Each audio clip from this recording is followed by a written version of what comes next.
All right, welcome everybody to our pre-application webinar for the Show Me Multiliteracy projects, demonstration projects activities. We are holding this webinar to encourage everybody to apply for these grants that we are able to award to teachers, Missouri teachers who are working with multilingual students in their classes.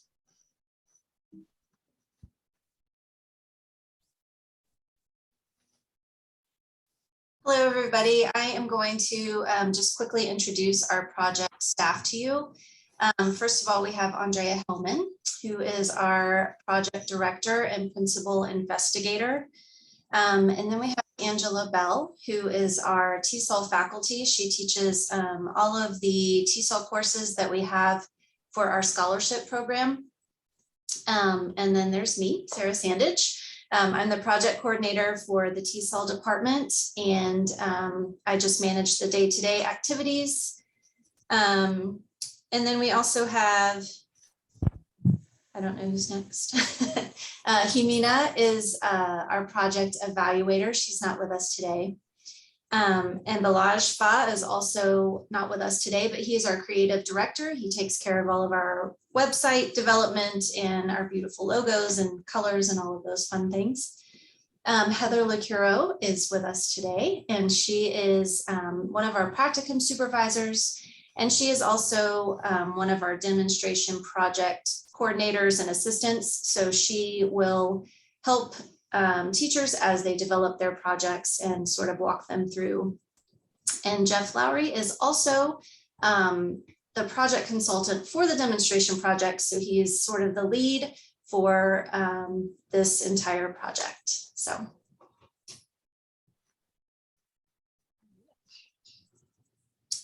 And today, these are the things that we're going to go over. So first of all, we'll talk about the goals of the Show Me Multiliteracy project as a whole, all the different components of that. And then we'll show you our website, which is at multiliteracy.net, and we'll show you the resources that we have available on there for the demonstration projects. That's actually where you can submit your proposal and see examples. We'll also go through some prior projects to give some examples, and then go through the application process so you know exactly what we're looking for. We'll also talk about ideas and recommendations. And then at the end, we'll open it up for questions and answers. Thank you, Sarah. So first, let me talk a little bit about our demonstration project, a little bit about the purpose of our project overall.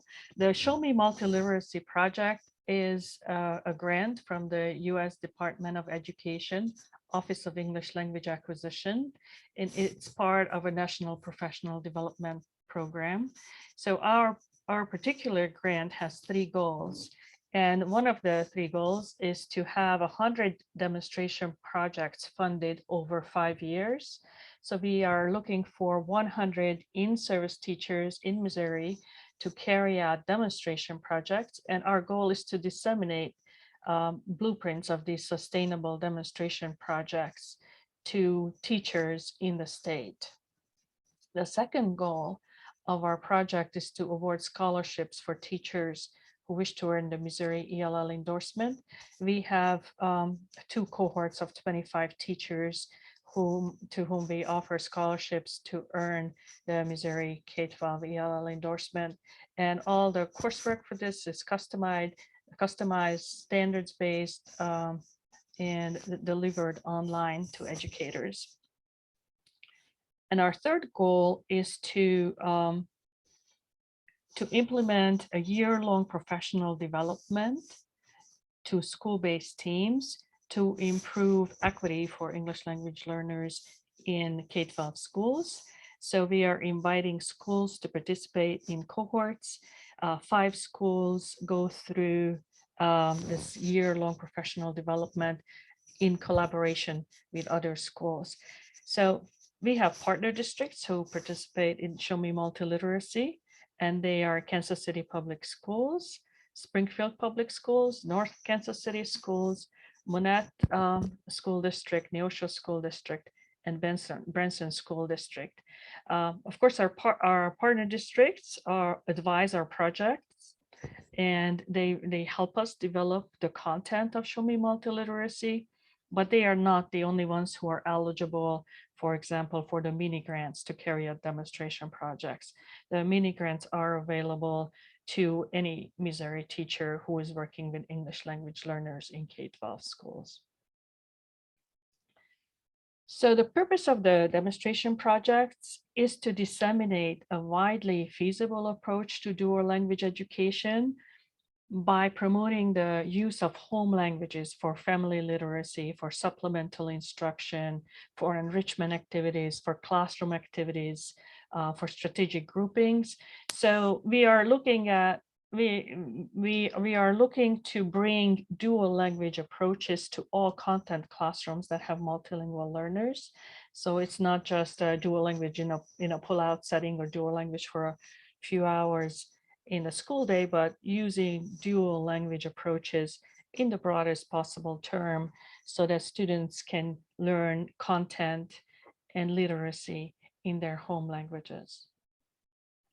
Our rationale for this is that Missouri multilingual learners speak over 50 different home languages. So it would be very difficult to envision that we could develop a 12-year dual language education program for all of these languages. So some of the languages that are spoken by Missouri students are not very common. So for example, like Karen, Karenni, Chuukese, Marshallese, Pompeian, Hakachin, Haitian Creole, Lingala, Oromo, Kurdish. So what we are trying to do is to bring these home languages into the school to make these students and their families welcome in our schools, to share their cultures and the languages with us, and for all of us to feel that there is a general interest in schools in all of these languages and all of these home cultures. So our framework for the demonstration projects is additive multilingualism. So we are looking at, and here you can see on the slide, and we kind of try to summarize what we mean by additive multilingualism and how that contrasts with the idea of subtractive multilingualism. So it's worth thinking about when you're thinking about developing your project, is that how is your project going to contribute to additive multilingualism at the school? So just to contrast a few points of what's additive and what's subtractive multilingualism. For example, if we think that English is above the status of home languages, that would be an opinion of someone who is advocating for subtractive multilingualism. But somebody who would think that the status of different home languages is equal, and that there is not a hierarchy among languages, then that would be more of an additive multilingualism approach. Somebody who thinks that the primary goal of education is to develop high proficiency in a prestigious dialect, a prestigious variety of English, that we would interpret that as being subtractive multilingualism. But if you're looking at that, our goal of education is to be proficient in multiple languages, is to maintain heritage languages as an educational goal, that would be additive multilingualism. We are looking at the primary goal of education to be multilingual and multiliterate. We are looking at the usefulness of all of one's languages and all of one's resources, and that the usefulness of multiple languages isn't something that we need to question. We don't need to justify that. We are looking to promote projects where curricular choices are strategic to allow students to use all of their languages for learning. When students are valued for their ability to contribute knowledge of other cultures and other languages, when students can freely express their multilingual identities in their work and in their writing and in what they choose to read. And we are looking for teachers and parents to be engaged in identifying resources that allows students to learn in all of their languages. So when you want to think about how will your project contribute, then we would really like everybody to think about how will this project contribute to additive multilingualism, because that is our goal. So our project has developed a website which we'd like to share with you. And let me stop sharing this screen and take you directly to our website now. So our Show Me Multiliteracy website, let me share this.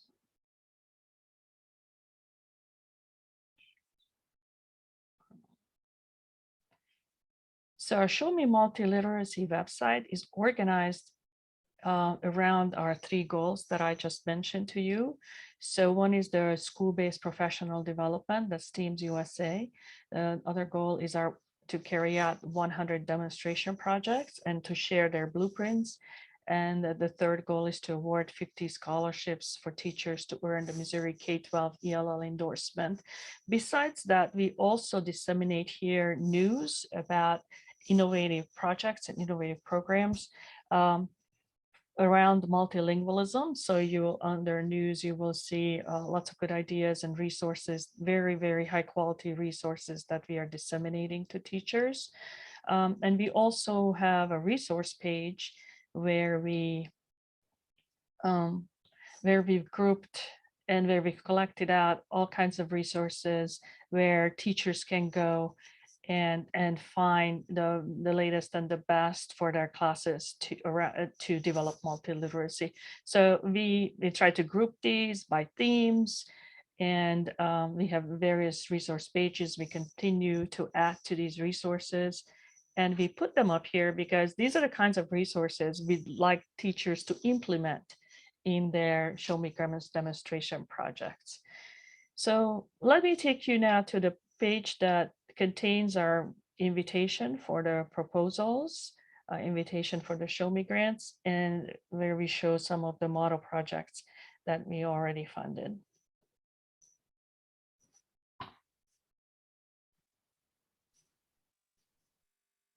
Are you ready, Andrea? I think Jeff, right? Oh, okay. I'm sorry. I was waiting for you to mention the 2 projects below, but I will say that this is where you can submit a proposal. The link is active, of course. It will take you to a fillable PDF that you can then send back to us. And that's a good way to kind of, see what's coming ahead, to see what the questions are. And then down below, if we can scroll down a bit, we have 3 blueprint projects where hopefully we will get many, many more that we would like to share on our demonstration project page. So I believe Dr. Bell and Heather, are you going to explain these projects? Yes. So the first one was a family literacy night project that 2 elementary school teachers collaborated to create this project. Their project blueprint, what they did is they decided that they wanted to have a family literacy night. And in this family literacy night, they wanted to share different activities and ideas where families could they could share literacy together, they could read together. They had all sorts of activities revolving around literacy together. But before that, Kelsey and Alyssa wanted to do something together. And so what they did is one of them is a kindergarten teacher and the other is a 4th grade teacher. So they came together and they had the students read to each other. And so they used wordless books for the kindergartners who weren't, some of them were not literate yet. And so they could tell stories to their 4th grade partners. And then they also had the 4th graders reading multicultural books to the kindergartners. From this partnership, they decided to have their event, and in their event they came together and with their partners, with their buddies, and they shared activities with the families. As you'll notice as she's scrolling down, there's a step-by-step plan. So any teacher who's looking at this will have all sorts of materials that they could also implement in their classes, even ideas on how they could invite families, how they translated into the languages of the families to invite them to the open house. Also, of course, they're sharing pictures And then if you keep scrolling down, there's a reflection on the project that just basically talks about their successes and things that they might change. And then also they talk about extension activities. And I just wanted to share with you one thing that they had said. Let me find that piece. They were talking about their multicultural library that was at their school. And that was a big focus for 1 month. And then another month, they focused on the wordless picture books. Another month, it was on the multicultural books. And they really realized that their role and responsibility when working with diverse learners cannot be passive. And so they said that they have a large district with a variety of languages and cultures. So they really wanted to make sure that they were representing the voices of their students and involving their families in a way that wasn't just a reading log, but something that was more creative. All right, so Heather has 2 other examples. So Kara Griffin in Nixa, she did a project called Better Together. And if you want to click on that, she had she kind of brought her whole school community and her whole district together with her project. So she started with having all of the teachers at her school kind of get involved and do activities that promoted her students' home and heritage. So she had the PE teacher playing games from other countries. They were doing art and displaying it from countries that her students were from. And you can read here, she had the teachers doing things. And then with the library, we were able to purchase multilingual and multicultural books for the students to share with their families. And so she started her project like this, and then it sort of led into a parental involvement piece where the students were able to take books home with their families. They were able to record those books in their home language. And then they used the books, when they returned the books, they got these shirts that you'll see at the bottom here. And it says One Nixa, and it has it in different languages. I think it says Better Together. And these shirts, people just love them so much that other people were wanting to buy them. And so they're still planning to sell them, and they use the money to buy more multicultural books for the school. And they had bookmarks made with a QR code that would lead them to the library site. And then as you can see, there's all sorts of posters and banners. So she just really did a great job bringing together her school and making, really highlighting her multicultural families together. And then there's also a video there if you want to watch it later. It's a great one. It kind of encompasses her whole project. And then the next project is something that a student outside of St. Louis did. And Sarah had some other ideas, but she really noticed that what her newcomer families were lacking was just basic information about the school and just basic necessities. And so she used these newcomer welcome kits, which was a backpack with some supplies in it, as part of a process to make a more safe and inviting atmosphere for newcomer refugees and their families. And so each student got a backpack, and as you can see kind of in the corner, she had students write letters in their home language. If that was possible, they got a lanyard and a school spirit t-shirt. They got cards with translators, with translations on it that they could use if they needed in the office. And I know some families talked about using them at doctors' offices. And I think the biggest thing that stood out of this project for me was that she said, ideas do not have to be complicated to be worthwhile. When she looked at what needed to be done, it was really, really simple. And so these are the translation interpreter cards, or I'm sorry, the interpreter cards she made for her students. And some of the families use those at locations in the community. And so she was really able just sort of to prepare them and to give them some school spirit wear. Like you can see below, she said the students loved the shirts and the lanyards just to make them feel like they were a part of the school community. So that's what she did. She found that it was just something so simple that can be continued into the future.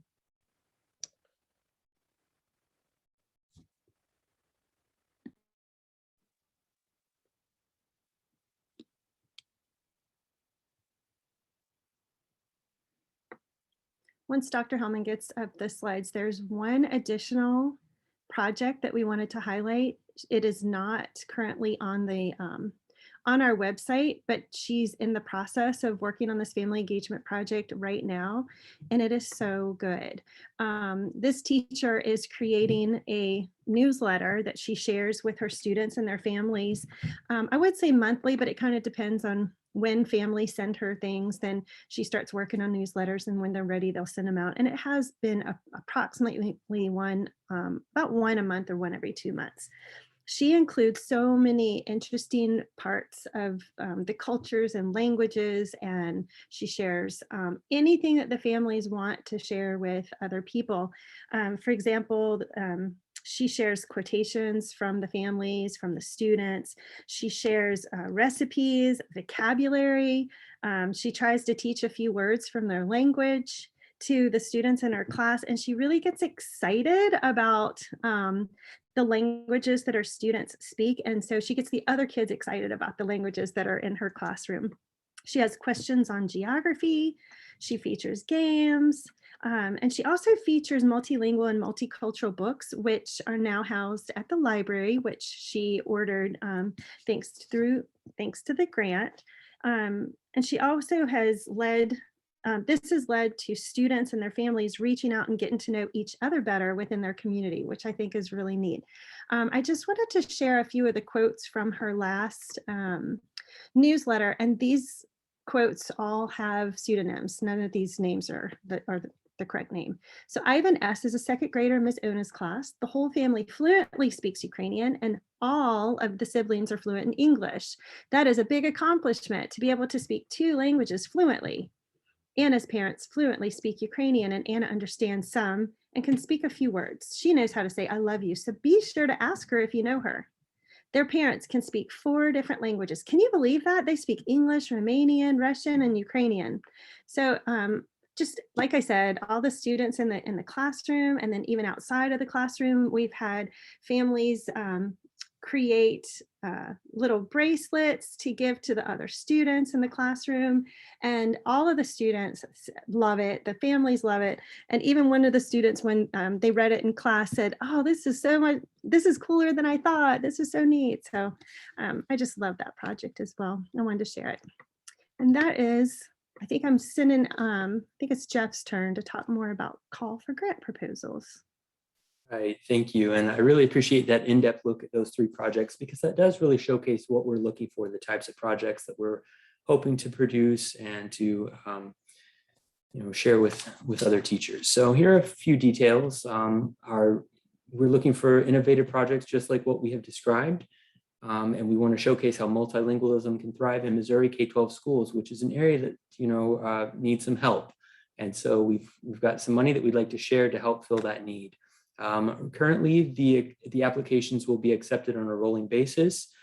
We are hoping to start some projects this summer, so that would be important to get your applications in sooner than later, and we will help you through the application process. You're not alone. It's not a one-time submit and then accepted or rejected. We will help you through getting your application as strong as it can be.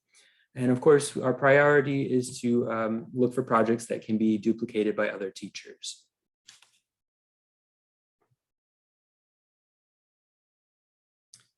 All right, and still we want to promote the use of home languages. There are a few options for that. Some different ways to look at using home languages, for family literacy, talking about supplemental instruction with the dual language tutoring and homework programs. There have been some fun projects that have come through for those types of projects. And also looking for enrichment activities in the school and other community areas. And, of course, any type of classroom activities where you're working together with other teachers in your school. It doesn't have to be just in one classroom. We can kind of branch out a little bit. So these ideas on the screen now are just ways that when you're speaking with parents, you might want to encourage them to use their home languages in other ways that they might not always think about, such as reading books, singing, just kids playing with other kids in the neighborhood, shopping, cooking, going on vacation to visit family members, religious activities, community activities, different things that you can do. So these are just some ways to encourage families to use their home languages and not give that valuable skill up.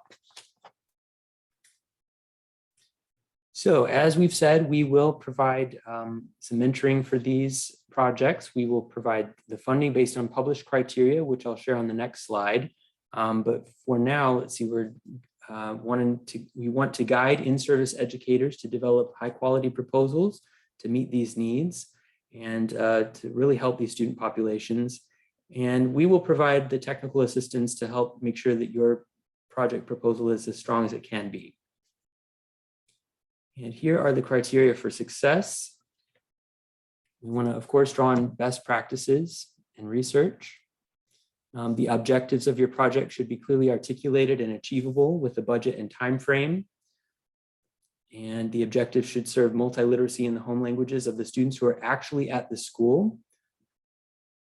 And the project is sustainable and is intended for ongoing practice. So we're looking for projects that really will go beyond just one school year. We hope that the project will be sustainable even beyond the grant funding so that you can create something that you can carry on for many years to come to meet those needs. And then of course, we hope that these projects will result in a blueprint that can be replicated by other classroom teachers. And then of course, your budget request should be allocable, necessary, and reasonable. And what that means is there are certain limitations on what we can spend the money on. For example, we can't buy furniture or gardening supplies or food, but materials that are related to literacy activities and literacy in general are more appropriate for this goal. And then the project that you create will directly benefit Missouri English language learners and their families in the K-12 schools. And of course, all of our applicants need to be a K-12 educator employed by a Missouri school. So it's open to all Missouri K-12 teachers. So before you apply, you will want to think of what your plan to support multiliteracy is. That's the key. Rather than just having a fun project where you need some money for some supplies, really your project needs to support multiliteracy in some way.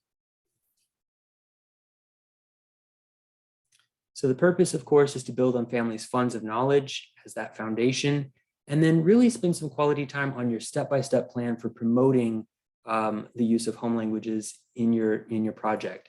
Each step, you should include the tools and resources that you will need, as well as who's going to be responsible for each step. And then, of course, think of a timeline for accomplishing those steps. So as you're putting your project proposals together, you might want to consider what the title of your project will be, because eventually we hope to include it as a blueprint on our website. So coming up with an engaging title can sometimes help you with the direction of your project.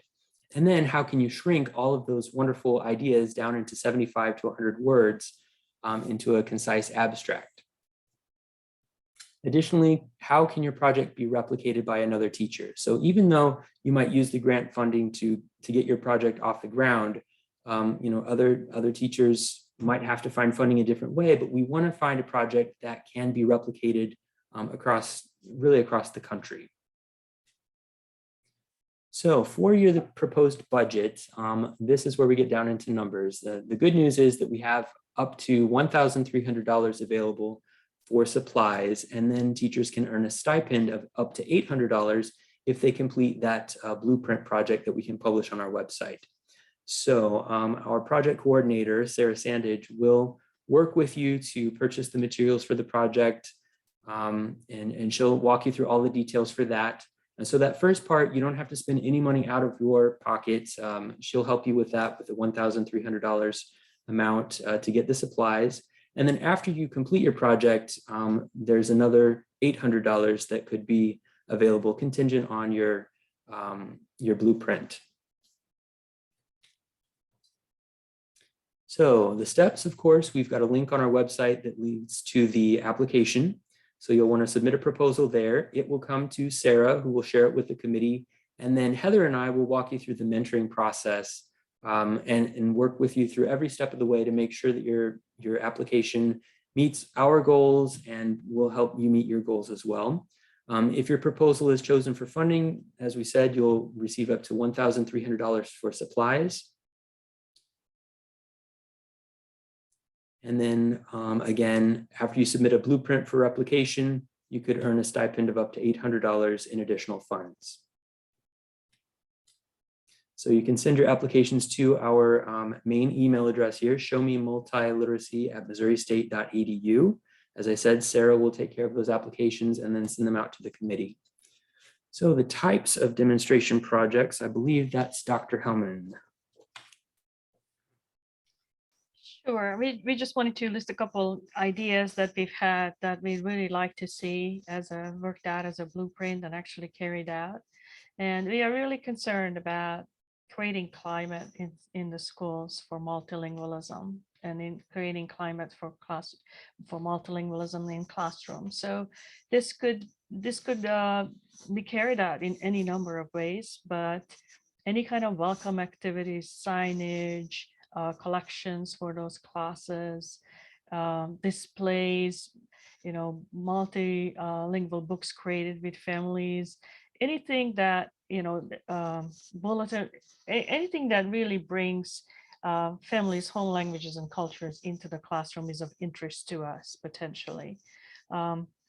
Anything that has to do with laying down pathways in multiliteracy to begin reading in the home languages, to provide materials for that, to provide a forum, to have a club where students can practice multiliteracy, field trips, anything that would raise the status of students' home languages in the schools.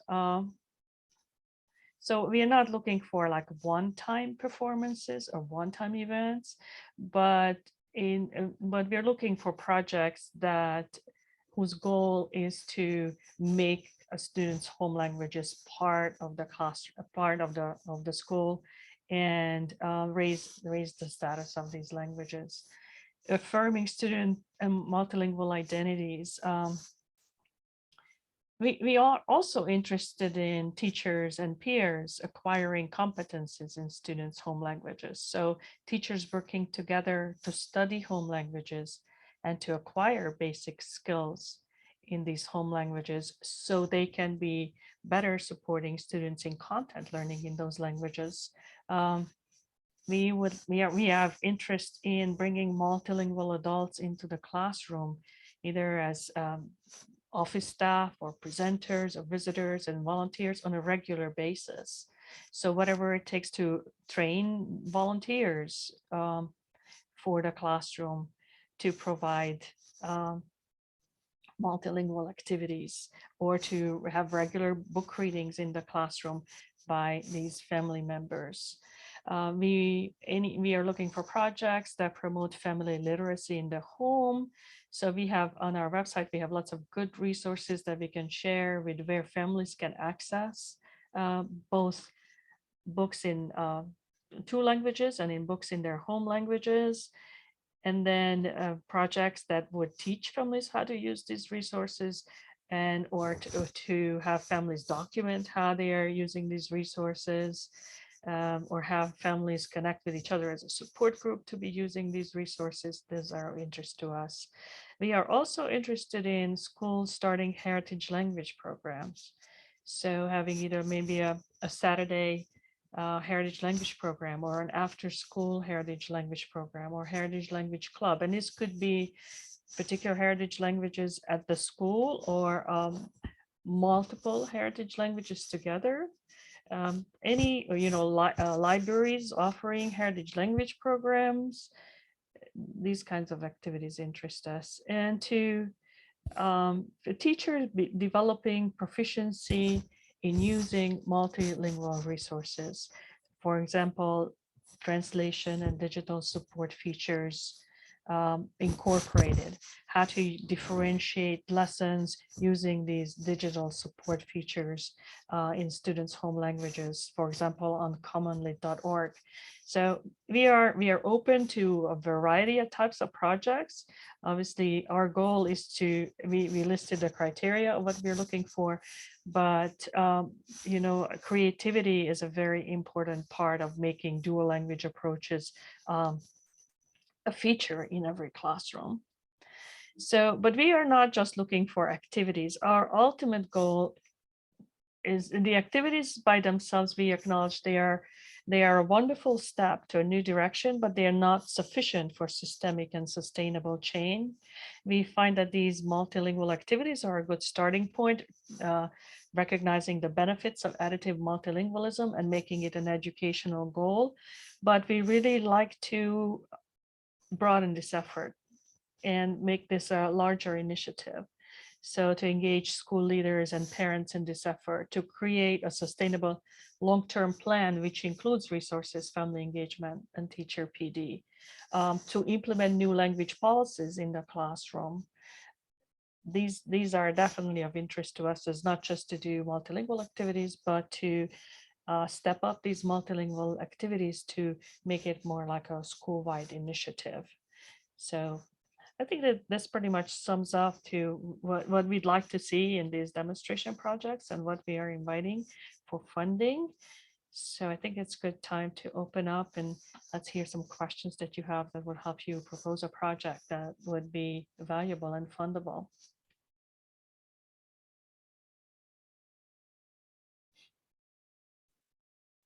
Is there anybody in a school district that's not allowed to apply? No, we do not have anybody who is in Missouri is a Missouri teacher is eligible to apply. So I guess that was just the clarification I was looking for. So a certified employee in a school district. So we have teachers, we have instructional coaches, we have coordinators. So as long as they are a full-time classified employee of a school district, they can apply? Or does it have to be a classroom teacher? Any Missouri educator is eligible. Okay, thank you. We do have some librarians that are applying. And so I guess it would really depend on who has access to the students, right?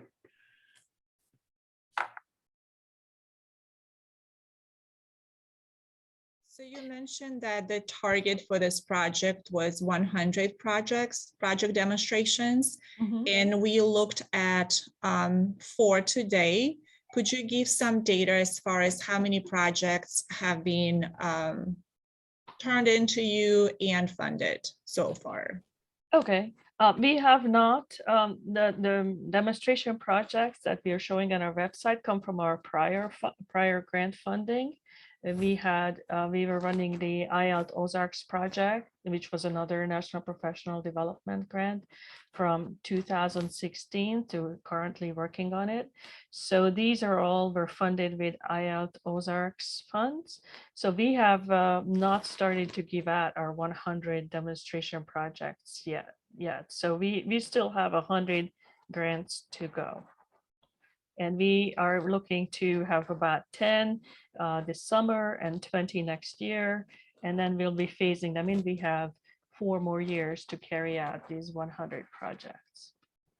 We are fortunate enough that Angela and Heather were mentoring a number of projects in our prior grant. So we have, I would say, estimating probably about 40 projects that we already carried out from our prior grant cycle. So we are just building on that experience and kind of stepping it up to have more teachers follow that route. And we learned a lot from our prior projects. That's why we are offering to mentor teachers, because we have a lot of experience getting these projects to become very successful and well-liked.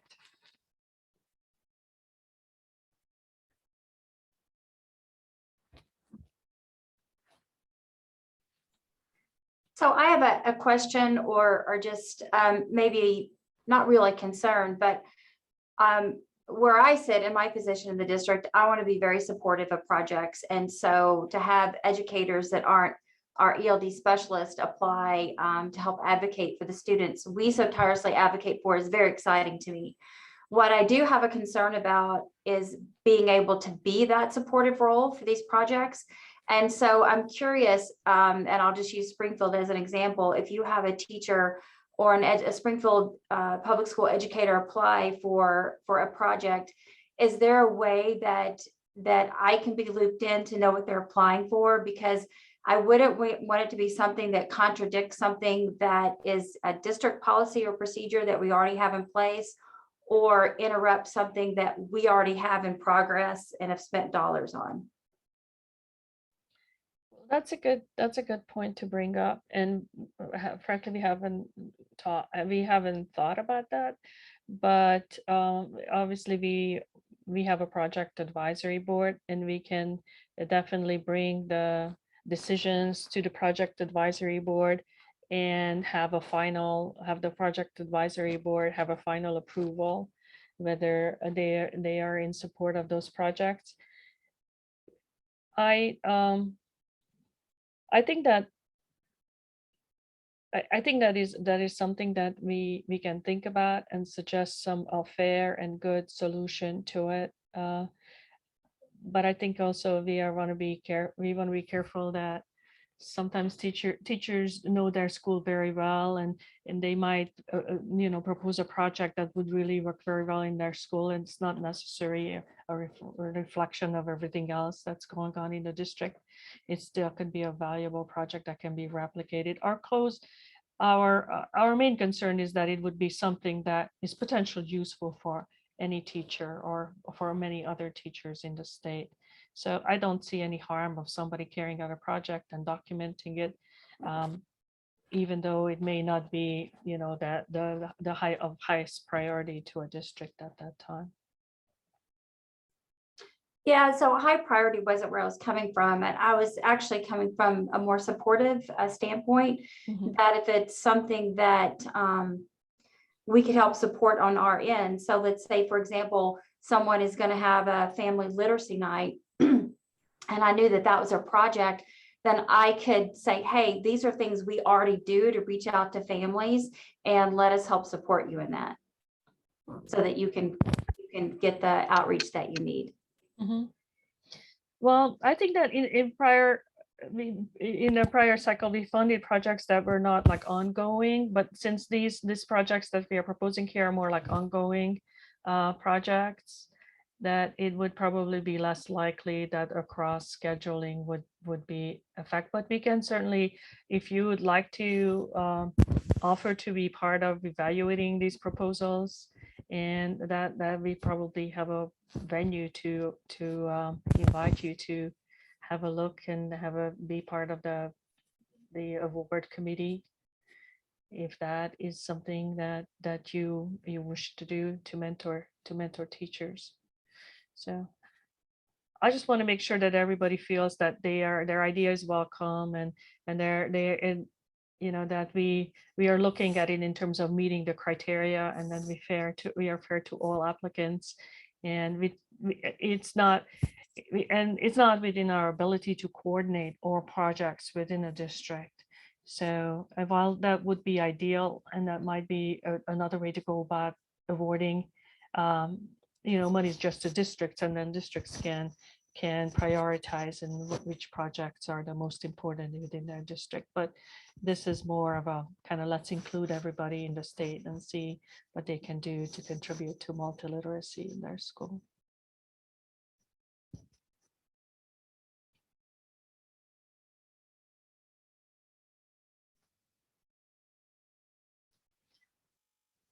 But we really appreciate knowing what the anticipated challenges are, because that is obviously everybody wants to mentor these teachers and make these activities successful.